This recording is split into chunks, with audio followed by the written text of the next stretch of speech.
I stood before the mirror, smoothing the navy dress Garrett had chosen. The fabric felt foreign against my skin, too formal for a Tuesday evening, too elegant for what I suspected lay ahead. At 67, I thought I knew all my husband's appetites. 43 years of marriage had taught me his rhythms, his quiet hungers. But this request felt different.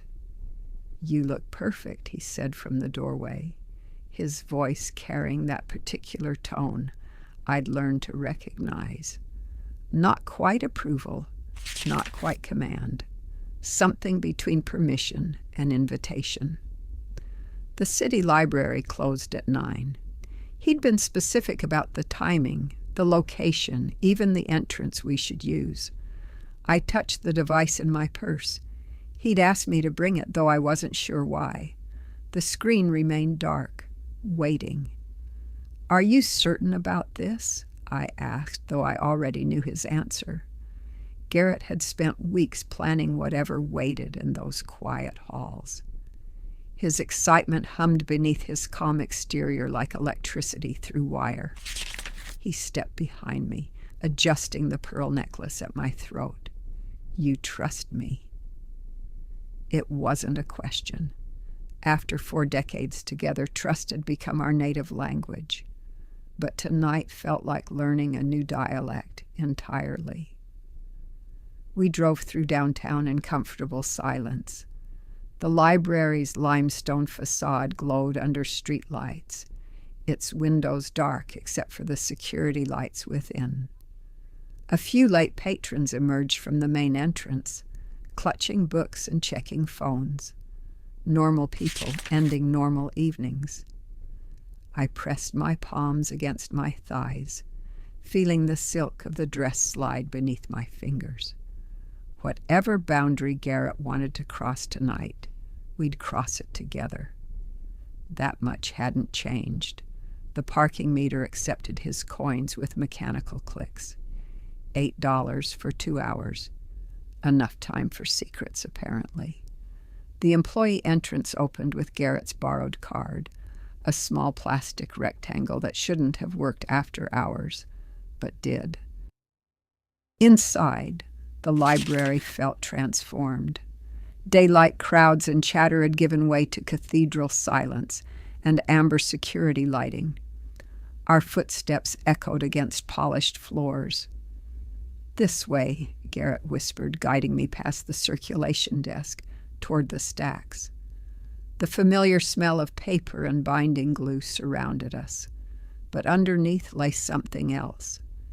Anticipation, maybe, or transgression. 2 figures waited in the history section, half hidden between tall shelves. The younger man wore a library name tag, Marcus, according to the plastic badge. His companion looked older, maybe 50, with careful eyes and steady hands. Neither seemed surprised to see us. "These are the gentlemen I mentioned," Garrett said quietly. His voice carried the same measured tone he used in business meetings, as if we were discussing quarterly reports rather than whatever experiment he'd arranged. Marcus stepped forward first. "Ma'am." His voice was soft, respectful, professional even. "Your husband explained what you're both looking for. We're honored to help." The other man nodded. "We understand the boundaries, the discretion required." I looked at Garrett, searching his face for some final signal, some escape route if I needed it. Instead, I found only that familiar intensity that had drawn me to him decades ago, the same hunger for experience that had led us through every adventure of our marriage. "Where?" I asked. Marcus gestured toward the back corner, past rows of dusty volumes and forgotten dissertations. "The archives section. No cameras there, no foot traffic after closing." We walked deeper into the stacks, our small group moving like conspirators through the maze of knowledge. Books surrounded us, thousands of stories, millions of words. Tonight we'd add our own to the collection. The archive area opened into a small reading room with wooden tables and brass lamps. Garrett tested a chair in the corner, positioning it with the precision of a director framing a shot. "Now," I whispered. He smiled. "Now we erase the boundary." The first touch came as gentle as turning a page. Marcus brushed his fingers along my wrist, tracing the pulse point where my heartbeat hammered against skin. I closed my eyes and felt the library around us, the weight of words, the silence of secrets, the amber light filtering through dust motes. Behind me, the second man's breath warmed my neck. His hands found my shoulders, steady and sure. Not demanding, just present, waiting for my permission. I opened my eyes and found Garrett watching from his corner chair. No jealousy flickered across his features, only fascination. The same expression he wore when studying a complex problem at work, when examining something that captivated his complete attention.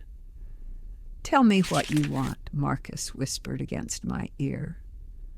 The words surprised me with their clarity. Everything, all of it. The wooden table felt solid beneath my palms as they positioned me between them. Ancient oak that had supported countless books, countless studies, countless quiet revelations. Now it would support this one. What followed belonged to shadows and sighs, to the space between spoken and unspoken. The library kept our secrets, as it had kept thousands before us. Books witnessed without judgment. Silence absorbed every sound. Time moved differently in that archive corner. Minutes stretched like pages turning, each moment a paragraph in a story only we would ever read completely. When it was over, I remained still for a long moment, feeling the weight of what we'd just written together. The boundary Garrett had spoken of between public and private, allowed and forbidden, lay in pieces around us like torn paper. Only we three remained, Garrett, myself, and the truth of what we'd just shared. Garrett's device glowed in the dim archive light, its screen reflecting our faces like a small mirror. I hadn't noticed when he'd started recording, but the red indicator showed 23 minutes of captured time. 23 minutes of us crossing every line we'd ever drawn. "You filmed all of it," I said. Not a question. I could see the timestamp, the battery percentage, the file size growing in digital memory. He turned the screen toward me, thumb hovering over the playback button. "Do you want to see?" I shook my head. Not yet, maybe not ever. Some experiences belong to memory alone, not to replay and analysis. The recording existed. That was enough. That was everything. "What happens to it now?" I asked. Garrett's smile carried secrets I was only beginning to understand. "That depends on what you want to happen to it." "The boundary you mentioned," I said, watching him pocket the device. "What did we erase exactly?" He stood from his corner chair and moved to the archive table where everything had happened. His fingers traced the wood grain as if reading Braille, the line between wanting and having, between imagining and doing. The library's security lights hummed overhead, casting long shadows between the stacks. Somewhere in the building, climate control systems whispered, preserving thousands of stories for future readers. Now our story lived here too, in pixels and memory. Garrett offered his arm like we were leaving a dinner party rather than a clandestine encounter. "Shall we go?" I took his arm, feeling the familiar strength beneath his jacket sleeve. After 43 years, some things remain constant. Others, apparently, were just beginning. We walked back through the stacks together, past biography and fiction, past reference and periodicals. At the employee entrance, Garrett returned the borrowed card to his jacket pocket. Outside, the night air carried the promise of rain. The parking meter had expired while we were inside, but no ticket waited on our windshield. Small mercies, I thought, settling into the passenger seat. The city moved around us, late commuters, couples heading to dinner, ordinary people living ordinary evenings. None of them could see the invisible line we'd just crossed. Garrett started the engine, but didn't immediately drive away. Instead, he reached into his jacket and withdrew a small slip of paper, the parking receipt from earlier. 2 hours for $8, time purchased for transgression. Souvenir, he asked, offering it to me.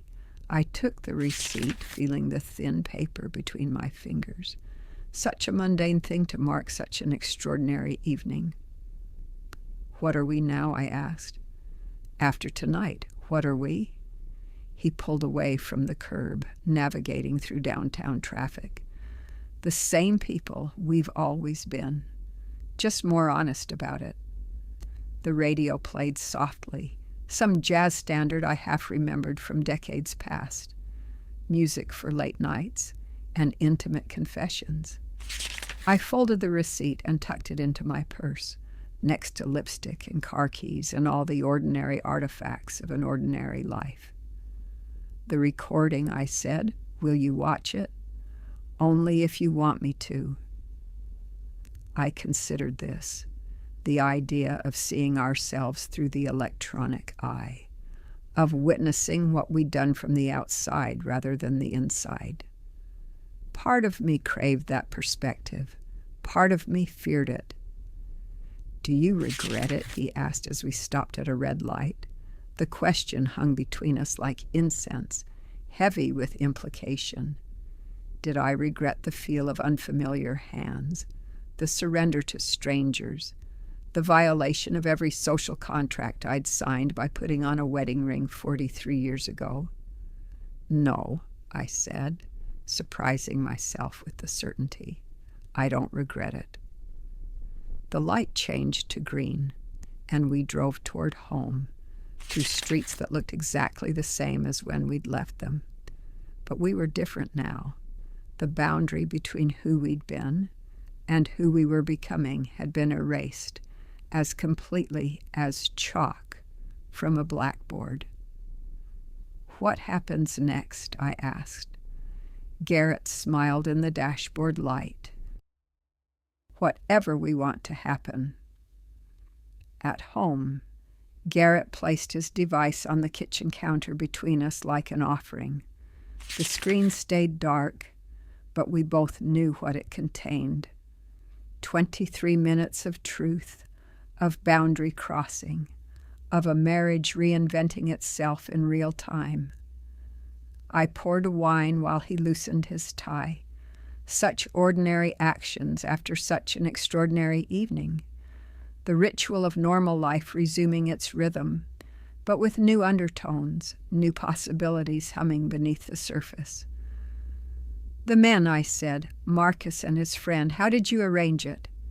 Carefully, Garrett accepted the wine glass, his fingers brushing mine. Discreetly, they understood what we were looking for before we did. I thought about this, the idea that strangers could see our needs more clearly than we could ourselves. That desire, properly channeled, could become collaboration rather than betrayal. And if I'd said no, in the library, if I'd changed my mind, then we would have walked out, had coffee, gone home. He sipped the wine, studying me over the rim. The boundary only disappears when both people want it gone. The kitchen felt smaller now, more intimate. Every surface held new possibility. The counter where his phone waited, the table where we'd shared thousands of meals, the window that looked out onto our neighbors' ordinary lives. Show me, I said. He picked up the device, thumb hovering over the screen. "Are you sure?" I nodded. After tonight, certainty felt like the only luxury I could afford. The video began in the archive corner, amber light painting everything in sepia tones. I watched myself move between the two men like a dancer finding her rhythm. Watched Garrett watching, his face a study in concentrated attention. Watched the moment when pretense fell away entirely, and we became exactly who we'd always been underneath.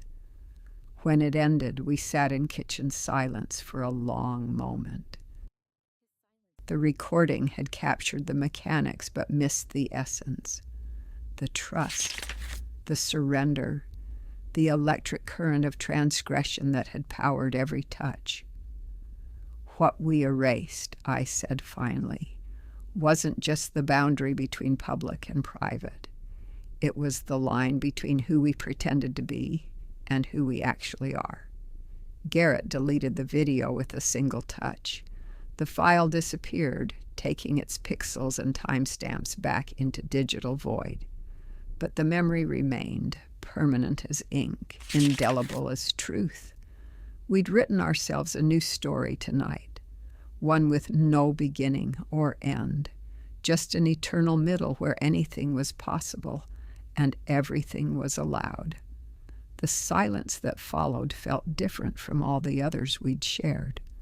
Not empty, but full, pregnant with possibility and weighted with consequence. Garrett set his phone on the nightstand with deliberate care, as if handling something fragile. "So," he said, and the word hung between us like a question mark made of flesh. "So," I echoed, suddenly aware of how my voice sounded in the quiet room. Different, deeper, like it belonged to someone braver than I'd been an hour ago. He turned toward me, and I could see myself reflected in his eyes, disheveled, flushed, transformed. The girl in his gaze looked like a stranger, someone who made videos in dark rooms and deleted evidence with steady hands, someone who crossed lines without looking back. "Do you regret it?" The question slipped out before I could stop it, vulnerable and raw. Garrett's smile was slow, deliberate. Which part? Making it or erasing it? Either. Both. He reached for my hand, threading our fingers together with the same careful intention he'd shown the phone. "The only thing I regret," he said, "is that we waited so long." Outside, the world continued its relentless spin. Alarm clocks preparing to sound. Coffee makers programmed to brew.